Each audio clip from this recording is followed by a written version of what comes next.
Que alegria estarmos juntos, que alegria podermos orar juntos. E hoje eu quero orar por tua família, por teus filhos, quero orar também pelos teus colegas de trabalho, para que vocês sejam unidos. Nós precisamos andar unidos, precisamos ter mais unidade, mais união e menos separação. A Bíblia fala muito sobre esse assunto. Então eu gostaria de orar com você por esse motivo hoje. Podemos orar? Vamos fazer uma breve oração agora buscando a direção do Senhor. Grande Pai, bondoso Deus, obrigado por mais uma vez estarmos juntos para estudar a Tua Palavra. Nós oramos em nome de Jesus. Amém. No final da nossa meditação, vamos então mencionar esse aspecto que é o aspecto da unidade, tudo bem? Vamos lá então, Isaías 56. O pensamento central deste capítulo é a conversão dos gentios. E o capítulo fala da importância da fidelidade a Deus. Então eu quero agora ler para você do capítulo, não vou ler todo o capítulo, obviamente, porque eu gosto de destacar aqui sempre alguns versos, como a gente sempre faz, mas eu quero ler junto contigo alguns versos. Vamos ler hoje do verso 1 até o verso 6. Acompanhe comigo.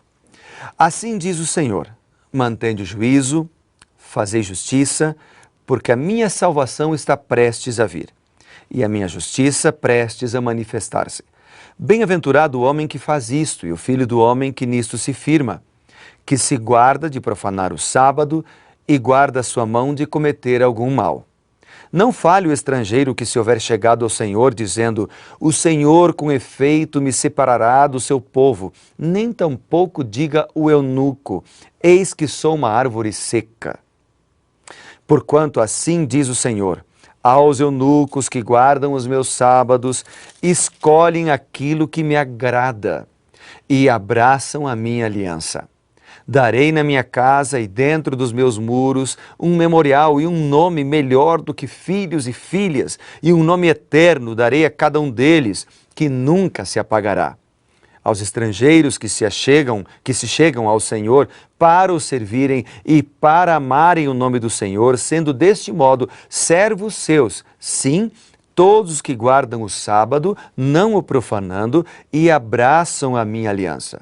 E ainda o verso 7 diz, também levarei ao meu santo monte e os alegrarei na minha casa de oração. Os seus holocaustos, os seus sacrifícios serão aceitos no meu altar, porque a minha casa será chamada casa de oração para todos os povos. Amém e amém. Aqui há várias lições. Esse texto que nós lemos aqui, ele fala vem falando sobre o sábado e chama os estrangeiros que aceitam o sábado de servos do Senhor. A mensagem da Bíblia, portanto, não é meramente um escrito de homens. Você sabe, ela é a mensagem de Deus. E quando aparece esta frase que nós acabamos de ler aqui, a frase logo no início do capítulo 56, assim diz o Senhor, esta frase, ela é uma segurança de que aqui nós estamos lendo a palavra de Deus, de que Deus não nos abandonou, de que Deus está conosco. Então, eu quero destacar com você agora alguns versos destes que nós algumas frases, aliás, destes versos que nós acabamos de ler. Primeira frase, está no verso 1, que diz assim, mantende o juízo e fazei justiça. Então, o que o texto está apresentando aqui é que Deus, Ele cuida de nós. Mas Ele também pede que nós cuidemos de outras pessoas também. Ou seja, que nós nos envolvamos, que a gente se importe com outras pessoas. Aqui entra a mensagem do sábado. Sábado é um dia especial, segundo a Bíblia, claro, para nos relacionarmos com Deus, mas também para nos relacionarmos com outras pessoas, para ajudar outras pessoas, para ampliar a nossa amizade com outras pessoas, mas também para levar esperança e a mensagem da salvação, que é Jesus Cristo, para outras pessoas. Bem, no versículo 2, há a ordem aqui para não profanar o sábado. Lembra o verso 2 que nós lemos aqui? Feliz o homem, né, que se guarda de profanar o sábado. Isso era tão importante para o gentio convertido, ou seja, observar o sábado fielmente, como era também para os judeus. Então, a observância genuína do sábado, segundo o texto, ela é uma evidência de que a pessoa reconhece a Deus como Criador e como Redentor, e de que ela está disposta a render-lhe uma obediência em todas as coisas. Depois, uma outra frase interessante está no versículo 3, quando diz assim, a frase árvore seca. O texto diz, não diga ao eunuco que você é uma árvore seca. Bom, Isaías assegura a essas pessoas, aos estrangeiros, por exemplo, que o amor e a aceitação por parte de Deus, elas são imparciais. Então, eles não deviam, os eunucos, os estrangeiros, sentir-se abandonados por Deus, não deviam sentir-se desprezados em Israel, porque Deus cuidaria deles. E esta era a mensagem do sábado.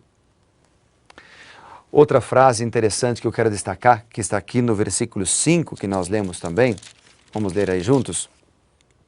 Aqui está, versículo 5.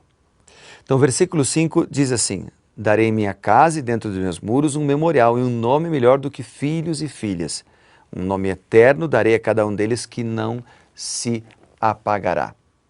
Então, o que o texto está apresentando aqui é o seguinte, de que Deus cuida dos seus filhos. Um eunuco poderia temer que seu nome ou herança fossem esquecidos, mas se eles permanecessem fiéis, Deus daria a eles algo muito melhor do que filhos e filhas, isto é, eles receberiam novos nomes. Apocalipse 2,17, por exemplo, fala sobre isso. A certeza de que esses novos nomes estariam escritos no livro da vida. Apocalipse 3,5 fala sobre isso. O verso 6, então, ele começa falando sobre isso. Ele diz, aos estrangeiros, os que se chegam ao Senhor. Então, é uma mensagem direta para aqueles que não faziam parte do povo de Deus, dos judeus, né? Então, os gentios deviam desfrutar os mesmos direitos, os mesmos privilégios dos judeus. A única condição era a submissão aos requerimentos do Senhor, ou seja, aquilo que Deus pedia, aquilo que Deus requeria deles, né? Que nesse contexto era serem fiéis à lei do Senhor, amarem o sábado. Essa é uma outra expressão que aparece aqui aos estrangeiros que se chegam para o servir e para amarem o nome do Senhor e amarem e guardarem o sábado. Então, a lei de Deus, nesse caso especificamente o quarto mandamento, o que diz respeito ao sábado, ele deveria ser respeitado por todos os povos. Não era só para os judeus, mas ele foi dado para ser uma bênção para todos. Então, o verso 7, ele chama a casa de Deus, que é a casa de oração, ou templo, de minha casa de oração. Então, amigo, era propósito de Deus que o templo, que nós chamamos também de igreja hoje, fosse uma casa de oração para todos os povos. Evangelização para todos os povos, em que a igreja pudesse, por exemplo, testificar, orar pela comunidade. E se Israel tivesse sido fiel aos princípios, aquilo que Deus esperava deles, né? Então gente de todos os povos teria vindo para adorar o Senhor. Então, para terminar aí a nossa reflexão de hoje, eu quero destacar 2 versos ainda, que é o verso 11 e o versículo 12. Aqui nós encontramos uma repreensão aos guias cegos de Israel. No verso 11, por exemplo, o texto diz, tais cães são gulosos, nunca se fartam, são pastores que nada compreendem. Que triste aqui.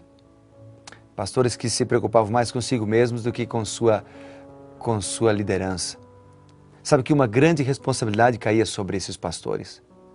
Mas o único interesse deles estava em si mesmos. Então Deus os responsabilizaria pela perda do rebanho.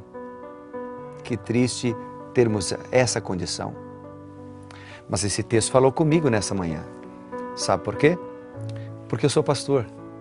E a cada dia eu oro dizendo, Senhor, me ajude para que eu possa amar as pessoas. Me ajude para que eu possa pastorear as pessoas. Para que eu possa me interessar pelas pessoas. Mais do que por mim mesmo. Como pastores, somos chamados para amar e para cuidar de gente. Pastores, líderes da igreja, anciãos, diáconos, são gente que deve cuidar de gente. E o verso 12 é uma repreensão, continua a repreensão a líderes, a pastores que pensavam no dia de hoje como se o amanhã não chegasse. Mas o juízo virá, o juízo virá. Precisamos, portanto, ser fiéis ao Senhor. E é com isso em mente que eu quero fazer a última oração pela unidade com você. Bondoso Deus e Pai, dá-nos uma unidade, união com a igreja, com a tua família, para que juntos possamos nos preparar para a volta do Senhor Jesus. Nós oramos em teu nome. Amém.